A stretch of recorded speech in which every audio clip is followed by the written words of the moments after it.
Dans cette vidéo, nous allons parler de primitives d'une fonction et voir comment ça marche. C'est parti! La définition est la suivante. On appelle primitive de f sur l'intervalle i toute solution de l'équation différentielle y' égale à f. Alors si tu es en train de te dire « Ah non, pas d'équation différentielle, je comprends rien à ce truc », j'ai fait une vidéo sur le sujet, le lien est dans la bio. Concrètement, ça veut dire quoi? Pour qu'une fonction soit une primitive de f, il faut que sa dérivée soit égale à f. En gros, quand on te demande de primitiver, c'est-à-dire de chercher des primitives, on te donne la dérivée et il faut que tu retrouves la fonction. Il va donc falloir réfléchir à l'envers. Prenons un exemple. On va considérer la fonction définie par f de x égale à 2x plus 1. Chercher une primitive, c'est chercher une fonction dont la dérivée est égale à 2x plus 1. Allez, on démarre. Pour primitiver une somme, on peut le faire terme à terme. Commençons avec 2x. Qu'est-ce qui donne 2x quand on dérive? Tu t'en rappelles peut-être, c'est en dérivant x au carré que l'on obtient 2x. Et qu'est-ce qui donne 1 quand on dérive? Eh bien, c'est x. Donc, grand f de x, c'est la notation pour les primitives, serait égal à x au carré plus x. On va vérifier cette affaire. En dérivant grand f de x, on obtient 2x plus 1, c'est-à-dire f de x. Ce qui veut dire que grand f de x est bien une primitive de f. Alors pourquoi une? Eh bien parce qu'en réalité, on peut trouver une infinité de primitives. Regarde, si je te propose grand g de x égale à x au carré plus x plus 5.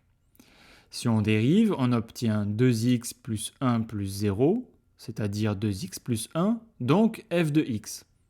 Donc la dérivée de grand g de x, c'est f de x. Donc du coup, on a à nouveau une primitive de f.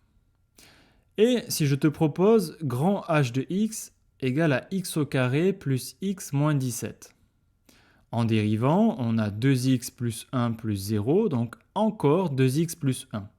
Ce qui veut dire qu'on obtient à nouveau une primitive de f.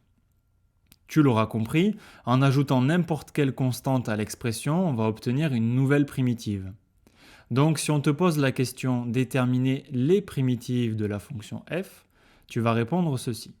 Les primitives de la fonction f sont les fonctions définies sur R par x au carré plus x plus c, avec c un réel. Et en donnant les valeurs différentes au réel c, on obtient les primitives différentes de la fonction f.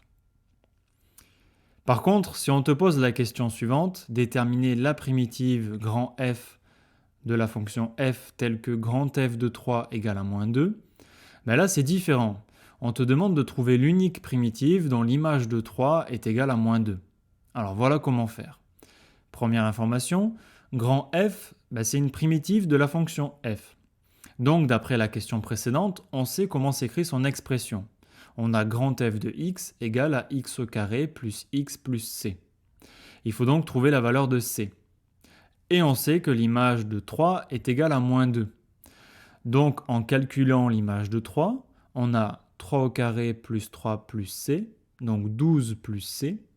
Et ça veut dire que 12 plus c, c'est égal à moins 2. Et à partir de ça, on en déduit que c est égal à moins 14. La primitive recherchée a donc pour expression x au carré plus x moins 14. Tu peux vérifier, en dérivant, on obtient bien 2x plus 1, et en calculant l'image de 3, on obtient bien moins 2. Et voilà, tu sais maintenant ce que veut dire une primitive d'une fonction. Si cette vidéo t'a plu, n'hésite pas à liker et à t'abonner. On se retrouve tout de suite pour une prochaine vidéo.